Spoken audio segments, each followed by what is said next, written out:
King Charles, special tribute to Queen Elizabeth II revealed. King Charles has launched a limited edition of headscarves inspired by his late mother, Queen Elizabeth II. Charles, 75, teamed up with eco-friendly designer duo Vin Cara and Omi aka Vin plus Omi to produce a limited selection of 100 vivid scarves that are being sold in the Sandringham estate shop for £85 each. While the fashion designers originally created 3 prints, Charles was on hand to select the final design. The luxurious garments feature large floral patterns in sunflower yellow, dusky pink and cobalt blue akin to those worn and loved by the late monarch. Welcome to Royal Pancakes. If you are new here, please don't forget to subscribe and click the notification bell, so you don't miss any news about the British monarchy. During her 70-year reign, Queen Elizabeth II became synonymous with wearing brightly coloured headscarves in an array of lively patterns. Indeed, whether she was out walking her beloved corgis, or stepping out to attend the Royal Windsor Horse Show, Her Majesty was rarely seen without one of her trusty headscarves. The gems in her impressive collection. Her beloved silk scarves crafted by royally approved French fashion house, Hermès. The brand's iconic scarves have been individually screen-printed since the 1930s, with the late Queen incorporating several of their vibrant creations into her treasure trove of accessories. The brand even released a limited edition scarf in honor of Her Majesty's 90th birthday. Production for Charles' new headscarves saw the introduction of a carbon offset program to counteract the environmental cost of producing the scarves. The program saw milk cartons from the Sandringham canteen transformed into furniture. And for every milk carton collected, the designer duo turned plastic bottles from their clean-up schemes into microfiber-bonded textiles. Charles' touching collaboration with the Vin plus Omi coincides with the brand's innovative exhibition currently on display at Sandringham, until 11 October. According to Sandringham's website, the exhibition features a collection of 26 innovative garments and accessories crafted from plant waste collected from royal gardens including Highgrove and Sandringham. Vin plus Omi's initial experiments with plant waste from the gardens at Sandringham produced a dress made from butterbur, a prolific spreading plant found growing on the side of the lakes, the website reads. Vin plus Omi managed to extract usable fibers from the butterbur plant leaves to produce a few meters of a golden silk-like fabric, the first of its kind to be achieved. This world-first dress will be on display as part of the exhibition Royal Garden Waste to Fashion's Future. King Charles and Queen Camilla have been enjoying a weekend of sports as they attended the Braemar gathering in the Princess Royal and Duke of Fife Memorial Park on Saturday the 7th of September to watch the Highland Games. The Braemar gathering is one of the most prominent and well-attended of all the Highland Games, traditionally held on the first Saturday of September. While the gatherings have been held for over 900 years, the current version of the event has taken place every year since 1832, with Queen Victoria attending in 1848. The king cut a distinguished figure in a traditional kilt, and a bespoke silver sporran, which functions as a pocket for the kilt.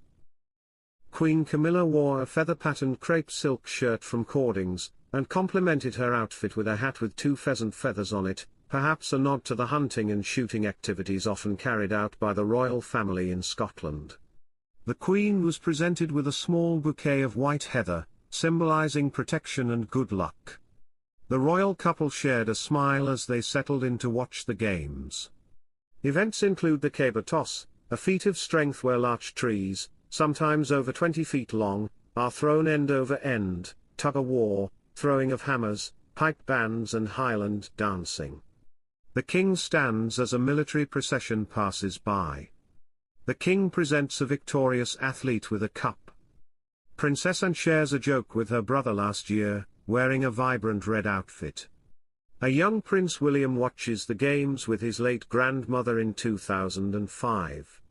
The late Queen and Prince Philip, then Prince Charles and Camilla look on with laughter as their Balmoral team competes in the tug-of-war. The late Queen and then Prince Charles were brought to tears when watching the children's sack race at the 2012 Braemar gathering. The late Princess Diana also attended the Highland Games at Braemar in 1981, choosing to wear a tartan dress in honor of the day. As the legend goes, ravens have been kept at the Tower of London since the reign of King Charles II, who ruled from 1660 to 1685, because he feared the kingdom would fall if they left the fortress. It is said that the king's astronomer John Flamsteed, who had an observatory in the White Tower, complained that the resident ravens were impeding his work and requested their removal. Historic Royal Palaces states about the superstition. The king was advised that if the ravens left the tower then the kingdom would fall, an alarming sentiment for a recently restored monarch, and the legend has been kept alive ever since.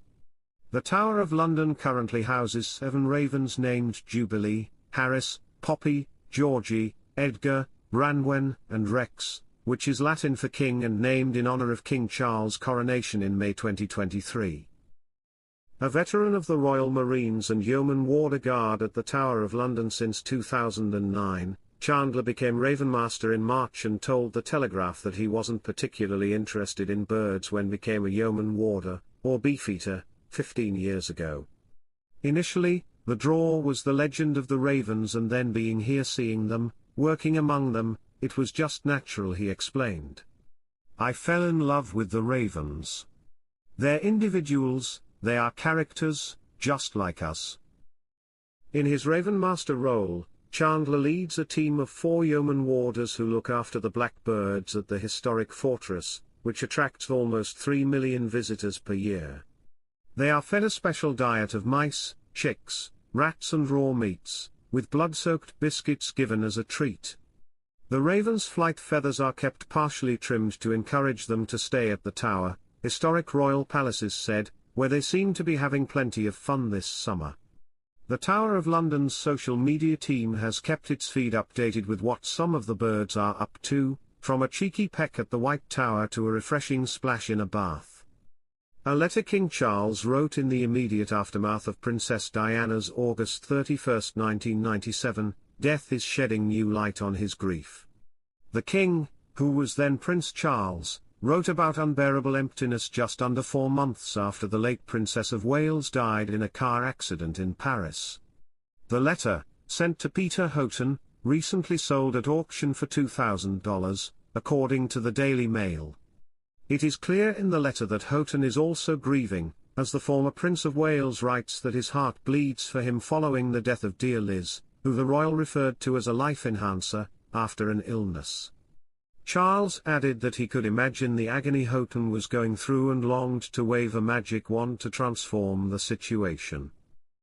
The letter then addresses his bewilderment and confusion that accompanies the removal of someone so young from the world, a familiar feeling, as his ex-wife, Princess Diana, was just 36 at the time of her death.